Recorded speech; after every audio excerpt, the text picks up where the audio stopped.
धुरंधर 2 के ट्रेलर का ये डायलॉग हर ओर चर्चा में है। हिंदुस्तानी काफिर का सर काटकर मुशर्रफ के दस्तरखान पर रखा था मेजर इकबाल ने। क्योंकि ये एक सच्ची घटना पर आधारित है। मेजर इकबाल का कैरेक्टर आतंकवादी इलियास कश्मीरी पर बेस्ड है। उसने कैसे भारतीय सिपाही भाऊ साहेब मारुति तालेकर का सिर काटकर पाकिस्तान में जुलूस निकाला और परवेज मुशर्रफ से 1 लाख रुपए का इनाम लिया, ये सब जानते हैं। लेकिन इलियास कश्मीरी उससे भी कहीं अधिक खूंखार था। विदेशी मीडिया तो इसे most dangerous man on earth और साउथ एशियाज आर्किटेक्ट ऑफ जिहाद तक कहती थी। 1 आंख, हिना में रंगी दाढ़ी, कटी हुई उंगली और काले एविएटर चश्मे पहनने वाला इलियास कश्मीरी भारत ही नहीं दुनिया भर में आतंकी हमलों की जड़ था। 1964 में पीओके में जन्मे इलियास ने मिड 1980s में पाकिस्तानी आर्मी के स्पेशल सर्विसेज ग्रुप में कमांडो ट्रेनिंग की। उसने यहाँ एंटी सोवियत जिहाद के लिए अफगान मुजाहिदों को तैयार किया। फिर एसएसडी छोड़कर इलियास खुद एक मुजाहिद बन गया और नॉर्थ वजीरिस्तान में लड़ाई के दौरान उसने अपनी 1 आंख और इंडेक्स फिंगर खो दी। सोवियत्स के जाने के बाद इलियास ने जम्मू कश्मीर में जिहाद के लिए हरकत उल जिहाद अल इस्लामी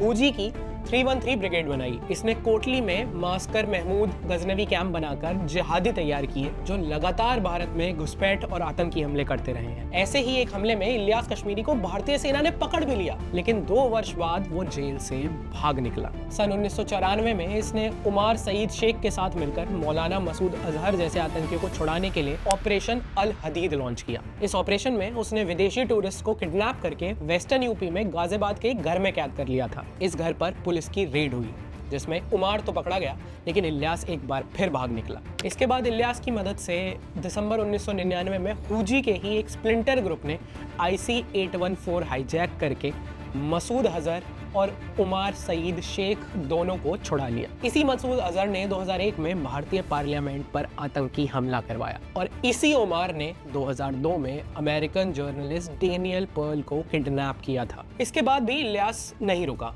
2002 के गुजरात दंगों में मारे गए मुसलमानों का बदला लेने के लिए इसने जम्मू के अखनूर कैंट पर आतंकी हमला कर दिया, जिसमें भारतीय सेना के कई ब्रिगेडियर्स और कर्नल्स मारे गए। इलियास के इस कारनामे पर कारगिल में हारे पाकिस्तान में जश्न मनाया गया। 9/11 के बाद से अमेरिका ने जनरल मुशर्रफ को अल्टीमेटम दे दिया था। इलियास कश्मीरी को ये पसंद नहीं आया और दिसंबर 2003 में उसने उसी मुशर्रफ पर सुसाइड अटैक करवा दिया जिससे कुछ दिन पहले उसने इनाम लिया था। इसके बाद 2005 में इलियास अपनी 313 ब्रिगेड को लेकर नॉर्थ वजीरिस्तान चला गया और ओसामा बिन लादेन के अलकायदा के साथ मिलकर अमेरिकन ट्रूप से लड़ने लगा। लेकिन इस बीच उसने पाकिस्तानी ISI और आर्मी से भी जंग छेड़ दी। नवंबर 2008 में मेजर जनरल फैजल अलवी की हत्या, लाहौर और रावलपिंडी में ISI हेडक्वार्टर्स पर हमला। इलियासी रुकने का नाम ही नहीं ले रहा था। जब डेनिश न्यूज़पेपर जिलेंड्सपोस्टन ने पैगंबर मोहम्मद का एक कंट्रोवर्शियल कार्टून छापा तो इलियास कश्मीरी ने डेनमार्क में आतंकी हमला करने के लिए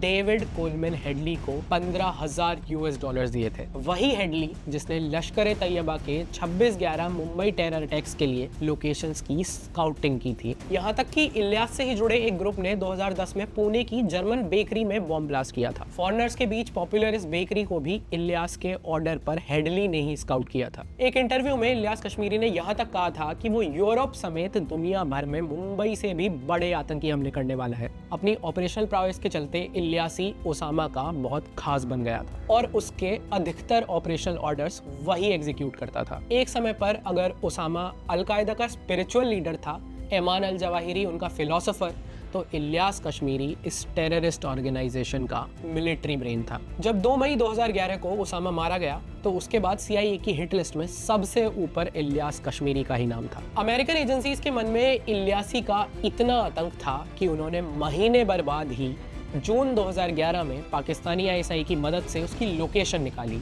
और ड्रोन अटैक करके इलियास कश्मीरी को मौत के घाट उतार दी। तो जब आप धुरंधर 2 में मेजर इकबाल को बड़े पर्दे पर देखें तो उसके रियल लाइफ ऑरा से ओवरवेल्म होने से पहले आप ये ध्यान रखें कि वो रियल लाइफ में कितना खतरनाक आतंकवादी था जिसने हमें अनगिनत घाव दिए हैं।